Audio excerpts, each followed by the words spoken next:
নমস্কাৰ, আশা কৰোঁ সকলো ভালে আছে। আজি এটা নতুন ভিডিঅ'লৈ আপোনালোকক স্বাগতম জনাইছোঁ, য'ত আমি আলোচনা কৰিম ৫,৫৫০টা পদৰ যিটো এডভাৰটাইজমেণ্ট ওলাইছিল আমাৰ এক বছৰমান হৈ গ'ল LPUP পষ্টৰ।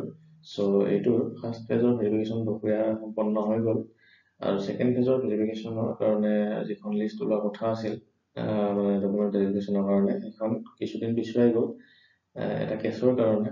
আপোনালোকে সকলোৱে গম পাইছে, মই নতুনকৈ ক'বলৈ নাযাওঁ। চ' কেতিয়ালৈ ভেৰিফিকেশ্যন প্ৰক্ৰিয়াটো সম্পন্ন হ'ব, মেৰিট লিষ্ট কেতিয়ালৈ দিব, আৰু নতুনকৈ কেছ হ'ব পাৰে নেকি, আৰু মেৰিট লিষ্ট মানে দিয়াত বহুত বেছি দেৰি কৰিব নেকি, এনেকুৱা কথাবোৰ আমি এই ভিডিঅ'টোত আলোচনা কৰিম। কি কাৰণত ইমান দেৰি হৈ আছে, কি কাৰণত ইমান কেছ চলি আছে, গোটেইখিনি আমি ইয়াতে আলোচনা কৰিম। আৰু সম্পূৰ্ণ মোৰ ব্যক্তিগত বিচাৰধাৰা এইখিনি চিন্তাধাৰা। চ' বলকচোন ভিডিঅ'টো ষ্টাৰ্ট কৰোঁ। এতিয়া কথাটো হ'ল ৫,৫৫০টা পদৰ LPUP যিটো এডভাৰটাইজমেণ্ট ওলাইছিল, সেইখিনি সময়ত মানে ভাল মাৰ্ক পোৱা ল'ৰা ছোৱালী যথেষ্ট কম আছিল, আৰু সেইকাৰণে বহুখিনি কম মাৰ্ক পোৱা কেণ্ডিডেটেও মানে এই এডভাৰটাইজমেণ্টত চাকৰি পাম বুলি আশা কৰিছিল। আৰু সেইকাৰণে এই যে আপোনালোকে কেছ যে ইমান দেখি আছে ন, তাৰে মুখ্য কাৰণৰ ভিতৰত এটা কাৰণ, বহুটা কাৰণ আছে, কিন্তু তাৰে এটা কাৰণ এইটো যে এতিয়া ধৰক গোটেইখিনি যদি মিলাই হাই ছেকেণ্ডাৰী ডিগ্ৰী বা ধৰক টেট গোটেইখিনি মিলাই বা DLED বা BEd মিলাই যদি 70 হয়, তেতিয়াহ'লে আপোনালোকে ভাবে যে বহুখিনি ভাল মাৰ্ক আছে সেই কেণ্ডিডেটটোৰ, যাৰ 70 বা 70+ মানে মাৰ্ক আছে। চ' সেইটো সময়ত ৫,৫৫০টা LPUP পদৰ যিটো এডভাৰটাইজমেণ্ট ওলাইছিল, সেইটো সময়ত যদি কাৰোবাৰ 59 বা 60 আছিল, তেতিয়াহ'লে আজি 70 আৰু তেতিয়াহ'লে 60 বা 59 একে যেন আছিল।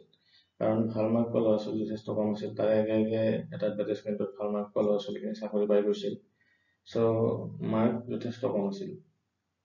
চ' বহুখিনি কেণ্ডিডেটে আশা কৰি আছিল, আৰু কিছুমান কেণ্ডিডেটৰ এজ মানে সেই এডভাৰটাইজমেণ্টত এপ্লাই কৰাৰ পিছত এজ গুচি গৈছে, যাৰ বিনিময়ত সিহঁতে নতুনকৈ আৰু LPUP হওক বা বেলেগ মানে এনেকৈ এপ্লাই কৰিবলৈ চান্স নাপাব ভৱিষ্যতে।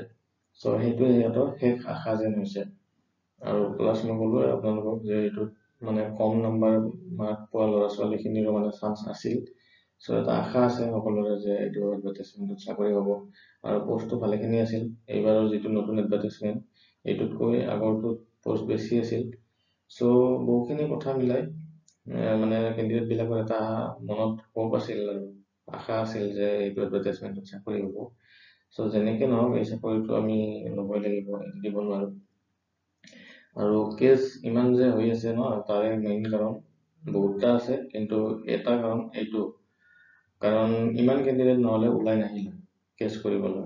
যদি ধৰক ভাল মাৰ্ক পোৱা ল'ৰা ছোৱালী বহুত থাকিলে, এতিয়া চাব আপোনালোকে ৪,৫০০ পদত যিটো এডভাৰটাইজমেণ্ট নতুনকৈ ওলাইছে, সেইটোত কিন্তু ইমান কেছ কৰা মানুহ নোলায়। কাৰণ এইটোত আপোনালোকে দেখিছে ভালেখিনি মাৰ্ক আছে ল'ৰা ছোৱালীবিলাকৰ। কাৰণ ৫,৫৫০টা পদৰ LPUP যিটো এডভাৰটাইজমেণ্ট ওলাইছিল, তাৰে পিছত অলৰেডি 2-3টামান চিটেটৰ বেটছ ওলাইছে, আৰু এই 3টামান বেটছত মানে ভাল মাৰ্ক পোৱা ল'ৰা ছোৱালী যথেষ্ট ওলাইছে। 100+, 105, 110 এনেকুৱা মাৰ্ক পোৱা ল'ৰা ছোৱালী যথেষ্ট ওলাইছে মানে। চ' কম মাৰ্ক পোৱা যিখিনি ল'ৰা ছোৱালী, সেইখিনি মানে ইমান বেছি ওলাই নাহে কেছ কৰিবলৈ এইটো এডভাৰটাইজমেণ্টত, নতুনটো কথা কৈছোঁ মই। আৰু এতিয়া কথাটো হ'ল ছেকেণ্ড পেজৰ ভেৰিফিকেশ্যন যিখন লিষ্ট, সেইখন কেতিয়ালৈ ওলোৱাৰ চান্স আছে মানে। এতিয়া 8 তাৰিখে আপোনালোকৰ ফাইনেল হিয়াৰিং আছে, কেছটো গম পাইছে আপোনালোকে। আৰু নতুনকৈ কেছ দিব বুলি এটা কথা চলি আছে, আপোনালোকে হয়তো দেখিছে ইউটিউবত বা শুনিছে, এনেকৈ ফেচবুকত পষ্ট পাইছে। সেইটো এতিয়ালৈকে কনফাৰ্ম হোৱা নাই। চ' সেইটো আমি কনফাৰ্ম নোহোৱালৈকে ক'বলৈ নাযাওঁ। আৰু কোন শুদ্ধ কোন ভুল সেইখিনি আমি বিচাৰ কৰিব পৰা আমাৰ যোগ্যতা নাই। সেইটো কোৰ্টে কৰিব, সেইটো আমি কোৰ্টৰ ওপৰত এৰি দিব লাগিব। আৰু কেছ কেতিয়ালৈকে চলিব বুলি যদি সোধে, সেইটো আমি ক'ব নোৱাৰোঁ, কাৰণ সেইটো বহুখিনি কথা জড়িত হৈ থাকে, গভমেণ্টৰ কথা জড়িত হৈ থাকে, সিহঁতে কেতিয়ালৈ মানে দিব বিচাৰে একচুৱেলি। আৰু লগতে ধৰক কেণ্ডিডেটবিলাকৰো কিছুমান কথা জড়িত হৈ থাকে, যিহেতু যেতিয়ালৈকে ছেটিছফেকশ্যন নহয় কেছৰ হিয়াৰিঙক লৈ, চ' সিহঁতে আকৌ কেছ কৰিব, এনেকৈ কিছুমান কথা মানে বহু কথা জড়িত হৈ থাকে এটা কেছ কৰাৰ লগত।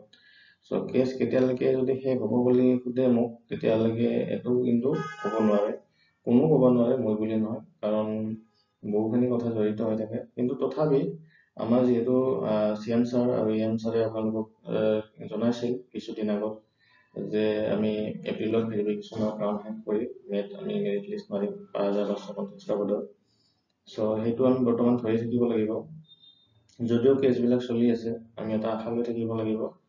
আৰু যিহেতু চৰকাৰখনে আমাক মানে ধৰক এপ্ৰিল মাহত ভেৰিফিকেশ্যন প্ৰক্ৰিয়াটো শেষ কৰিম বুলি কৈছিল, আমি সেইটো বাট চাম। আৰু লগতে এপ্ৰিলত শেষ কৰি মে' মাহত মানে আমাক মেৰিট লিষ্ট দিব। আৰু তাৰে পিছত ৪,৫০০ পদৰ যিটো এডভাৰটাইজমেণ্ট প্ৰক্ৰিয়া বৰ্তমান চলি আছে, সেইটোৰ প্ৰচেছ নতুনকৈ আৰম্ভ হ'ব এইখিনি কমপ্লিট হোৱাৰ পিছত। আৰু এইখিনি ভালে ভালে কমপ্লিট হৈ গ'লে এইখিনি যিখিনি ল'ৰা ছোৱালী ইয়াতে চাকৰি পাব, এইখিনি ল'ৰা ছোৱালী নতুন এডভাৰটাইজমেণ্টত আকৌ চাকৰি মানে এপ্লিকেশ্যন যদি কোনোবাই কৰিছেও, সিহঁতে মানে চাকৰি কৰিবলৈ কিন্তু নাযায়। চ' সেইটোত কাট অফ যথেষ্ট কম হ'ব। চ' এইটোৱে কথা। আৰু ছেকেণ্ড ফেজৰ ভেৰিফিকেশ্যন লিষ্টখন আপোনালোকে হয়তো মানে ১০-১৫ দিনৰ ভিতৰত দেখিবলৈ পাব, কাৰণ সেইভাগে আপোনালোকৰ পঞ্চায়ত ইলেকশ্যনো আহিছে।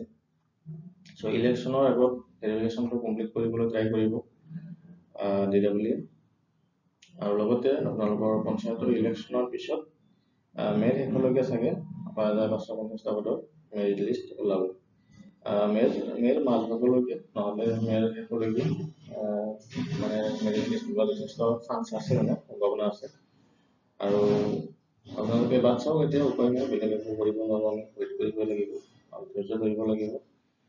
বাকী ভিডিঅ'টো এইখিনি আছিল। নতুন কিবা আপডেট যদি পাওঁ, মই নটিচ কিবা পাব, আপোনালোকৰ আগত ভিডিঅ' আনিম এনেকৈ। আপোনালোকে টাচত থাকিব চেনেলটোৰ লগত। ছাবস্ক্ৰাইব কৰা নাই যদি ছাবস্ক্ৰাইব কৰি দিব চেনেলটো। বাকী আজিলৈ ভিডিঅ'টো এইখিনিয়ে আছিল। Thank U.